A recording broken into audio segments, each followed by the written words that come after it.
Welcome back. Leap Enforcer Podcast, episode 18. We just wrapped up week 6 of the NFL season. I just got back in town yesterday. I'm still tired. I live about 8 hours from Lambeau. Went out to the game this weekend. Had a really good time. Got the win.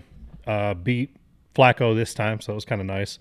But yeah, I'm like 8 hours away. It turned into like a 10-hour drive. There's construction everywhere, so then I had to get up this morning and go to work. I'm pretty tired, so I wanted to hop on here and do like a quick podcast just to kind of cover my bases for week 6 and go over my trip. So first off, this weekend was pretty cool. It was the first game of the season I've been to, one of the first games since I started doing the podcast, so it was kind of cool.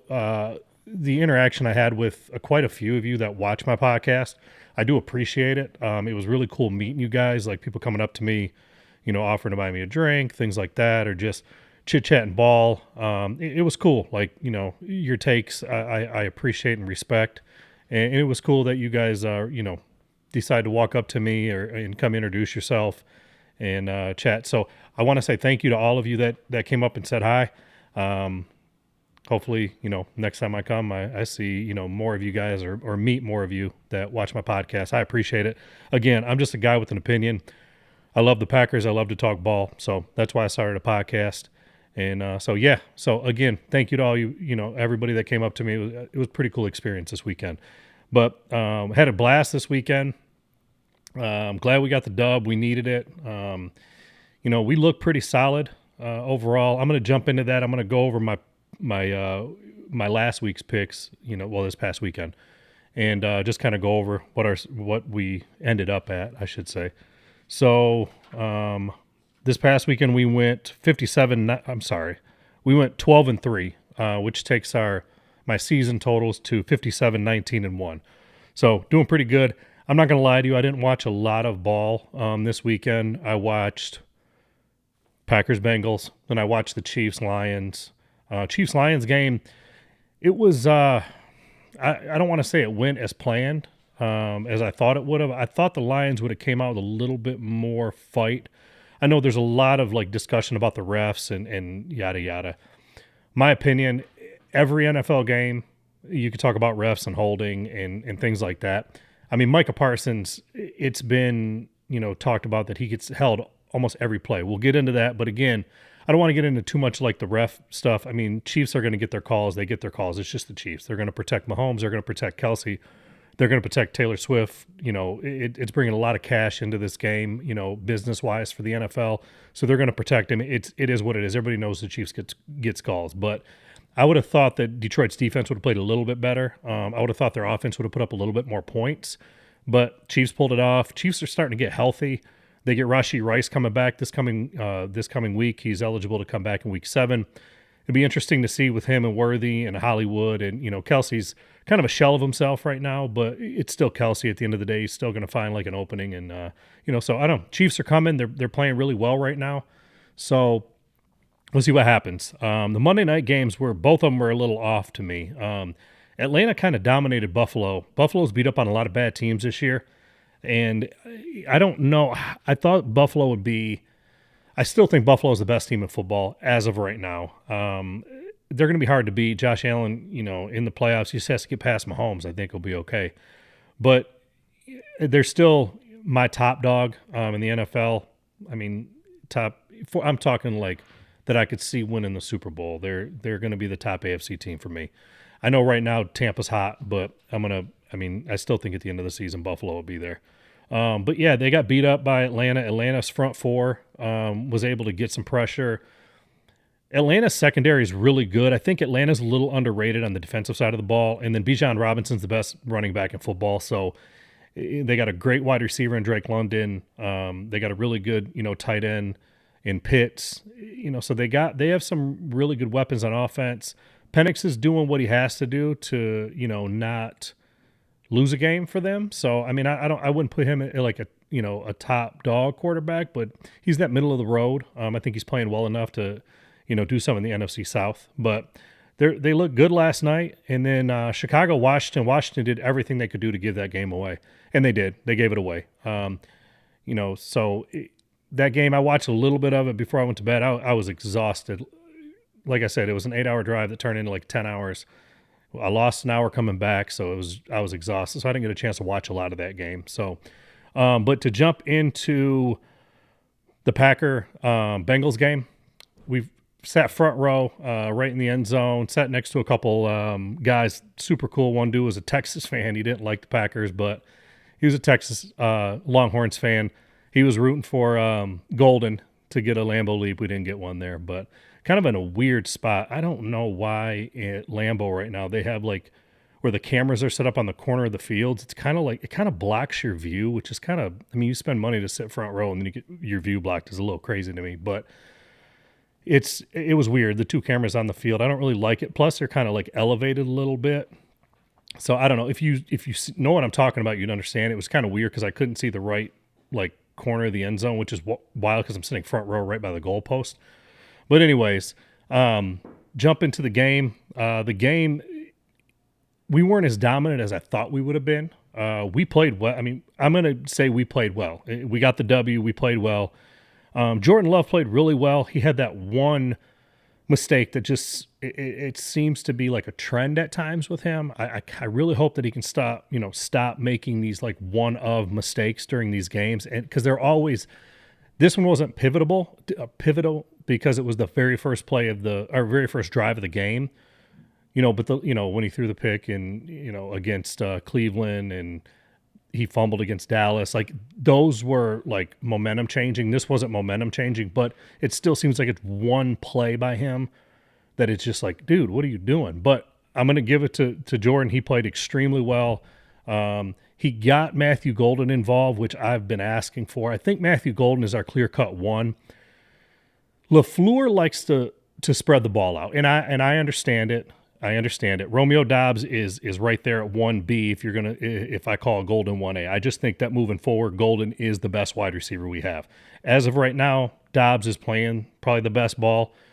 I think moving forward, though, I think they're starting to get Golden more and more involved. I just hope LaFleur starts to feed a hot hand. He doesn't seem to do that. It's like Tucker Kraft to have a game where he just runs people over, 3-4 catches in the first half, 1 in the second half. Dobbs lighting teams up, 3-4 catches in the first half, 1 catch in the second half. I don't know why we go away from a hot hand. I just think we need to feed that hot hand and just let them do their thing. I think, Matthew Golden's speed, I mean, he's a burner. I can't wait to get Christian Watson back with him.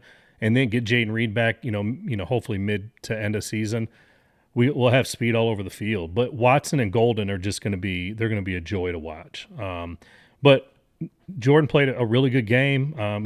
He got the ball out. What I was so impressed by, he took a lot of what the defense was giving him. This hasn't been what he's been doing. A lot of times he'll force the ball down the field, but there's a lot of underneath routes that he was taking. And it was just creating Josh Jacobs, out of the backfield, Golden coming across the middle. He was taking what was given to him. And then there was a lot of yak, yards after the catch for you that don't know it's yak, but yards after the catch, there was a lot of, plays that Jordan allowed his wide receivers, tight ends, running backs to do their job and get that extra yardage without him having to throw bombs. He had a couple really good long passes to Golden. That one where he rolled off to the kind of dipped off to the left side and threw kind of across his body, and Golden was coming across. I think it was like a 35-yard catch. It kept that drive alive because it was a third down. That was probably one of the best throws I've seen him make in a while. It was across his body, in just he laid it out there for Golden. Golden went under, caught it, and Golden just has that speed, to get across the field, to go deep. He just has that speed. So I think moving forward that we can take advantage of, Golden a lot with that speed. But again, it was a great performance. I'm happy we're getting Golden involved. Love looked good. Our offensive line did well. I think we figured out our starting 5. At that right guard position, I know Jordan Morgan played. I had this written down. He had 49 snaps. Sean Ryan had 11 snaps. So you kind of see where this is going, and I think Jordan Morgan is one of our best 5. It was nice having Zach Tom back. Zach Tom, I know today I read this article, or yesterday, I'm sorry. He said after the game, like he couldn't feel, he didn't remember much of what happened in the second half because he was in so much pain. So I had seen on ESPN that he was having issues like changing clothes after the game, stuff like that. So I really hope Zach Tom's not out. When he was out, the last couple weeks, it really hurt us. It hurts our line. He's one of the best offensive linemen in football. That's why we paid him like that. So I really hope that he is able to get healthy. If we got to sit him against Arizona, sit him. If we got to sit him against Pittsburgh, sit him. But we got to look at this, long haul. We need him healthy. But I think we're finally figuring out who our best five are on the offensive line. So hopefully Jordan Morgan can fill in at that guard position. I know he wants to play tackle, but I think filling in at right guard. Rasheed Walker played well at left tackle. Aaron Banks played well at left guard. Elgin Jenkins played well. Like our whole line played solid ball. Kept Love pretty clean. I think he had one or two. I think they may have had one or two sacks on him. I know they had at least one, but again, way better than we played the last couple weeks. So I'm going to give credit where credit is due. The other thing I had written down was the one thing that's kind of like one of the takeaways that I'm kind of like a little head scratching to me is this defensive line. We could get zero pressure on Flacco. We had one sack from Van Ness. And as far as like pressures go, I felt like Flacco was just able to just kind of stand around back there and make throws. The other thing that kind of was a little mind-boggling, he got out of the pocket a couple times even, and he's not that kind of guy. And we still couldn't get to him. So I know a lot of this, if you look at some of the replays, to kind of go back to what I was saying earlier in this podcast, Micah Parsons is getting held. I don't want to say every play, but like 80% of plays he gets held, and it's not called. And I know a lot of the Detroit fans I was talking to today when I went back to work, they were talking about, the holds and stuff that weren't getting called against like Kansas City. But Parsons is literally held all the time. There's so many times, and it's blatant. It's right in the ref's face, but they're not calling it. And I kind of think the refs are like, well, it's Micah Parsons. He should still be able to get past him. You got to call that. And LaFleur or Goot or somebody's got to come out and like make this a point. Like, hey, we're not getting these calls. Like somebody's got to come to the forefront and say something because it's not changing, and it's been happening, all year so far. He's playing full time right now, so you're seeing it more and more. Wyatt was out. That really hurt us some, I feel like, just because like it allowed them to double Parsons more. Rashawn Gary's kind of disappeared a little bit, in my opinion, the last couple weeks. Started off really hot, with sacks and things like that. And now it's like, what happened to him? That opposite, if it's Van Ness, if it's Enigbare, if it's Gary, whoever it is, has to do something on that opposite side of Parsons. If Parsons is going to get doubled and held, and chipped, that opposite side has to do something, because all that's doing when they're not getting pressure is it's leaving these corners, which I feel like is the weakest part of our team still, on an island. You got Hobbs. I don't know about that move with Hobbs. Again, I hope I'm wrong. I hope he comes through. He's not playing that great. He's getting a lot of, he's allowing a lot of catches. I feel like he's out of position a little bit here and there. Nixon has played well. I know I've been talking about our corners, and I keep getting drilled on social media about, man, Nixon's playing, he's CB1, yada, yada. Yeah, at this point, he's probably our best corner, and that's kind of crazy to say. But Nixon's had his moments where he's played really well. And this game, I know Flacco was throwing a lot of, back shoulder passes to Chase, and those passes for corners are almost impossible to get to unless you try to jump the route, and then you might get beat deep. So I understand him trying to play that safe. And he's played well. He's played better than he has any other season. But I still feel like if you want to say Nixon's our CB1, yeah, he probably is. Valentine has played well in moments, but, that one, he stopped Jamar Chase, grittied on him, and then Jamar Chase caught this unbelievable catch right in front of me on two corners. I don't know how he caught the ball, and it was probably a penalty too. It should have been PI, but he still caught it. And so, and then we got Bo Melton, who's not playing a ton of corner, I don't feel like right now. I like Bo Melton on the kick returns because it provides some speed back there, but we're really kind of down to, Hobbs, Valentine, and Nixon. I know we're playing Bullard a little bit here and there, but again, I know we were rumored last week to possibly go get Greg Newsome. He ended up getting traded to Jacksonville. That would have been a massive move, in my opinion, because that would have literally gave us like a legit, corner opposite Nixon, and gave us a little bit more depth at that position, which I still feel like that's the weakest position on our team. So if this D line, if we could start getting some of these holding calls on Parsons, and I'm not going to put this on the refs, but it's blatant at times. We just need some of them, some of these calls. But we need Gary, we need Van Ness, we need, whoever's opposite, and Igbari, we need these guys on the outside. They got to get some pressure on the quarterback, get the ball out of their hands. Because this Cincy team, that's one of the worst O-lines in football. It's literally one of the worst offensive lines in football. We weren't able to get much pressure on Joe Flacco. And then opposite, we put up some points, but we weren't able to just distance ourselves in this game. They still had a chance to come back and make this, a one-score game. Luckily, we kicked the field goal and made it a two-score game. But this kind of goes back to what I was talking about, like with LaFleur's play calling, is trying to put these teams away. We have to put these teams away. And we just let these teams float around, and we couldn't put up more points on this very, very bad Bengals defense. The only solid player on that team is Hendrickson, and he went out a little bit early with a back injury. So it's like we got to be able to put up more points. I thought this would be a little bit more of a get-right game. I'm going to say this is, we played well. We could have played a little bit better, but again, I'll take the W. We're going to Arizona next week. I don't know if Kyler's going to play or not. He probably will play. I think their backup is Jacoby Brissett, I believe. Don't hold me to that, but I think that's who it is. And Arizona, they can get hot at times. Sometimes they look really good. Sometimes they look really bad. So you never know what Arizona team you're going to get.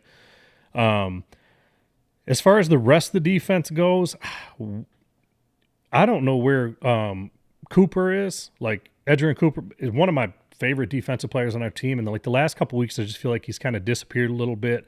I don't know why we're not rushing him a little bit more, like blitzing him.